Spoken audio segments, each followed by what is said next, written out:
Los faraones egipcios se distinguen de todos los demás gobernantes y regentes en las arenas del tiempo. Desde Menes hasta Cleopatra, los faraones vivieron una vida lujosa y fueron tratados como dioses. Comieron la mejor comida y se bañaron en leche y miel. Se emplearon miles de trabajadores para construir sus tumbas y ejercieron autoridad como nadie antes que ellos. Naturalmente, algunos de ellos se dejaron llevar demasiado. Bienvenido a Naughty History. Hoy veremos las cosas extrañas que eran normales para los faraones egipcios.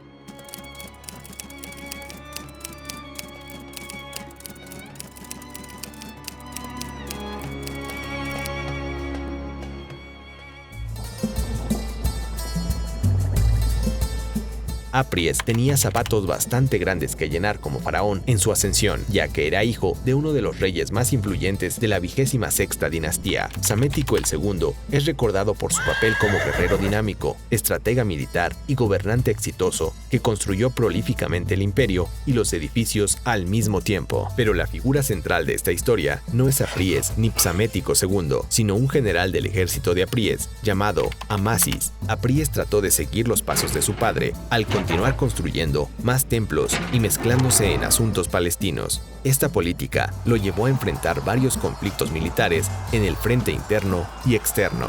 Innumerables operaciones militares sin tanto éxito dejaron a sus tropas descontentas con él y una cadena de motines debilitó su imperio. Después de la aplastante derrota del ejército egipcio en un intento de ayudar a los libios contra los invasores griegos en Cirene, los soldados egipcios se hartaron de Apries y se rebelaron contra él. El rey confió a Amasis el conflicto y lo envió a celebrar las conversaciones con la esperanza de evitar la guerra civil sin renunciar al trono.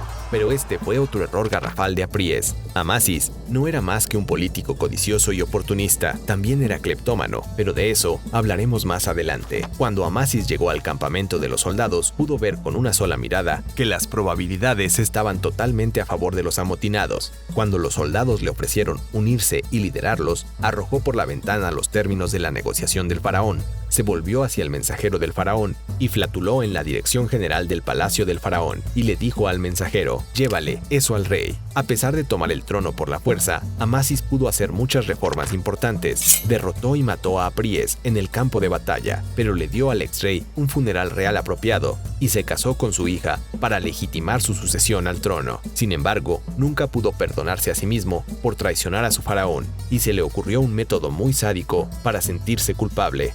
Visitaba a oráculos por todo el país para preguntarles si era inocente o culpable. Naturalmente, los oráculos lo proclamarían inocente para no enojar a su gobernante, pero hacerlo daría como resultado que Amasis pidiera su muerte y los llamara fraudes, ya que opinó que si realmente pudieran hablar con el dios, sabrían que lo que hizo fue nada menos que traición. Amasis también era un cleptómano habitual, que robaba las propiedades de sus aliados y luego intentaba convencerlos de que en primer lugar nunca las habían poseído. Algunas personas hacen el amor para vivir, algunas personas viven para hacer el amor, y Ramsés II fue definitivamente de los últimos. Tal vez ser activo en la cama también era el secreto detrás de su larga edad, ya que los súbditos del imperio en realidad comenzaron a creer que su fertilidad y longevidad eran signos de que él era un dios real.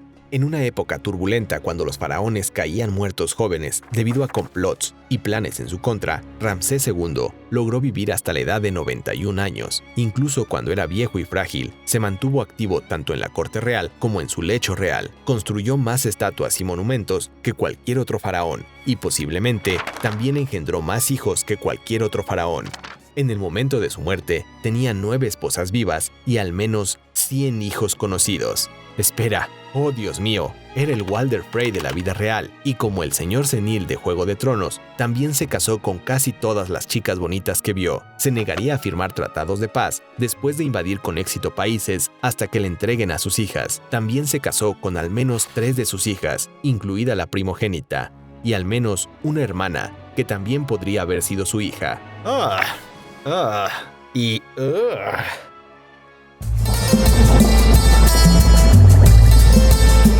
Sesostris, uno de los más grandes comandantes de la historia de Egipto, tenía la capacidad mental de un jugador en línea cuando se trata de celebrar sus conquistas militares. Llevaría sus barcos de guerra y su ejército a todas las tierras a las que pudiera llegar y extendería su imperio más que cualquier otro faraón. Para sus éxitos, le gustaba crear monumentos en los campos de batalla después de derrotar a sus enemigos, erigiendo pilares. Estos pilares estarían grabados con los relatos de la batalla y su jactancia habitual sobre cómo venció a sus rivales y cómo los dioses siempre lo favorecieron porque estaba liderando su misión en el campo de batalla. Pero eso no es todo lo que hizo. Como Gelf tenía su sistema de calificación para revisar cómo sus enemigos lucharon contra él. Si el ejército rival era intrépido y resistente en el campo de batalla, grabaría una imagen de genitales masculinos en el pilar. Si eran demasiado fáciles de derrotar o intentaban huir, Sesostris pediría a los grabadores que tallaran imágenes de genitales femeninos para denotarlos. Básicamente, actuó como los malos perdedores que conoces de League of Legends en línea. El uso de grabados genitales no fue una sorpresa, dado que los egipcios nunca fueron mojigatos con respecto a la sexualidad y a los temas carnales. A diferencia de sus contemporáneos griegos, Egipto era una sociedad liberal que no solo trataba a ambos sexos por igual, sino que también trataba el tema de hacer el amor con una mente muy abierta, a veces hasta el punto de que incluso la gente moderna lo encontraría objetable. Por ejemplo, en la fiesta de Min, todos los años, el público general y el faraón gobernante realizaban un rito sagrado para asegurar una buena cosecha y prosperidad. Al llegar a la orilla, el faraón se quitaba la ropa y eyaculaba para ofrecer su semilla al río, justo enfrente del público. En la época moderna, o en cualquier otro momento de la historia, te arrestarían por eso, faraón o no. No solo el faraón, sino el resto de los hombres en público también seguirían al rey y harían lo mismo. Esta era una ceremonia que se realizaba todos los años para recrear el regalo que Atum hizo para nutrir el Nilo. El reinado de Akenatón es recordado por ser el momento más revolucionario de la historia del antiguo Egipto. Cambió la religión egipcia al convertirse en una religión monoteísta del dios Sol, Atón, renunciando a los puntos de vista politeístas de la religión egipcia tradicional. También sacudió a la estructura social y su gobierno puso a toda la nación en una gran agitación. Claramente, tal reorganización requirió un gran trabajo para lograrlo, mientras intentaban trasladar su capital a una ciudad completamente nueva que estaba construyendo. Amarna no solo trasladó a 20,000 personas a esta nueva ciudad en construcción, sino que también esperaba que trabajaran día y noche para completar la ciudad, sin importar cuán exhaustos estuvieran. La ciudad apenas tenía infraestructura para soportar a tantos trabajadores, y como resultado, la gente trabajaba con muy poco para comer y apenas un refugio para dormir. Además, Akenatón los hizo pasar por esta miseria por la fuerza y no se les permitió volver a casa. Si desobedecían, rompían filas e intentaban huir o arrebataban más comida de la ración asignada, eran condenados a ser apuñalados repetidamente. Según la cantidad de huesos que encontraron los arqueólogos en el cementerio de la ciudad, se cree que al menos 2/3 de la cuadrilla de trabajadores terminaron rompiéndose al menos un hueso mientras trabajaban en la construcción, y casi 1/3 de ellos terminaron con la espalda rota. Sin embargo, a pesar de ser un tirano impaciente, Akenatón murió antes de que la ciudad pudiera haber sido terminada. No hace falta decir que la gente celebró destruyendo todo lo que intentó construir, y su nombre casi se borró de la historia. En nuestros videos anteriores sobre Egipto, hemos hablado sobre lo fascinada que estaba toda la cultura con la idea de una vida después de la muerte y la naturaleza mística de la muerte, y cómo dedicarían una buena parte de sus vidas a prepararse para el viaje después de la muerte. Pero no todos en su historia de casi 3,000 años estaban entusiasmados con la muerte. Menkaure, el rey de Egipto en el siglo 26 a.C., no estaba feliz con un oráculo que le dijo que solo le quedaban 6 años de vida. A diferencia de otros egipcios que habrían comenzado la preparación de su muerte, Menkaure se asustó y quiso vivir para siempre. Pensó que si podía evitar que el tiempo se moviera, los 6 años nunca pasarían y él permanecería vivo para siempre. Como en ese entonces, los humanos observaban principalmente el paso del tiempo en términos del cambio del día y la noche, se le ocurrió un plan nefasto. Menkaure decidió que si podía evitar que pasara la noche, el tiempo dejaría de avanzar. Entonces, cada noche, encendía tantas lámparas como podía y se convencía de que todavía era de día. También dejó de dormir, pues para él eso también era dejar pasar el tiempo. Se quedaba despierto toda la noche, bebiendo y divirtiéndose, y solo terminaba acercando su muerte. Todas las tallas y esculturas sobrevivientes de la antigüedad representan poderosos faraones de Egipto con una barba larga, estrecha y de aspecto bastante artificial. como si fuera parte de su apariencia oficial como regente de Egipto. La verdad es que la mayoría de los faraones egipcios no solo estaban bien afeitados, sino que a muchos de ellos también les gustaba permanecer calvos para evitar problemas de piojos y mantener la cabeza fresca en el calor abrasador. Entonces, ¿por qué fueron representados con barbas? Por el bien de la divinidad. Ser gobernante de Egipto no fue fácil. El trabajo requería un entrenamiento intenso, una educación rigurosa y demasiadas responsabilidades. Los faraones no usaban una, sino múltiples coronas como parte de su trabajo. No solo eran gobernantes, sino también el sumo sacerdote del país, el juez supremo, el comandante en jefe del ejército y también los dioses encarnados. Entonces, aunque no mantendrían barba, les gustaba parecer que tenían una, ya que el vello facial era una característica que los retrataría entre los dioses.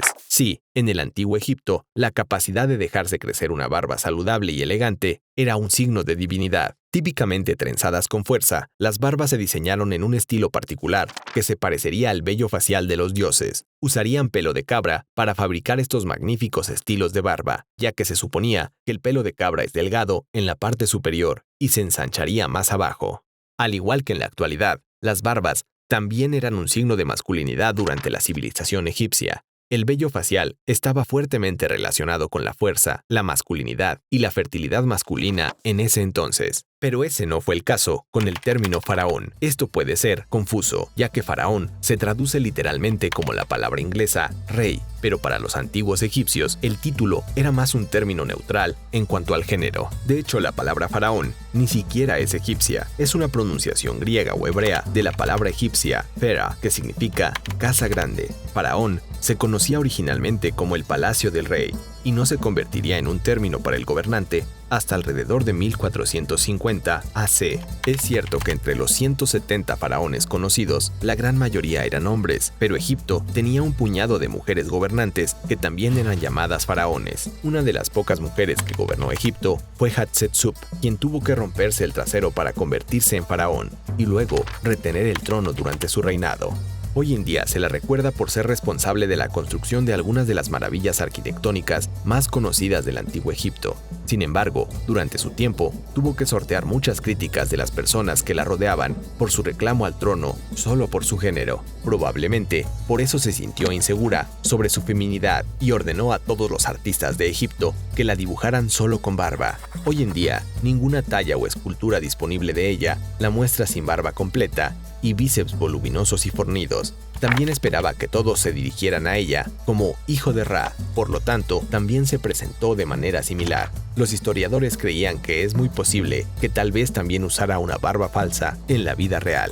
Hatshepsut estaba bastante insegura sobre su posición como faraón, o tal vez estaba tratando de expresar su verdadera identidad de género. De cualquier manera, es bastante desafortunado que su hijo fuera definitivamente más inseguro que ella y terminara casi borrándola por completo de la historia. Las barbas postizas también tuvieron un papel importante tras la muerte del faraón.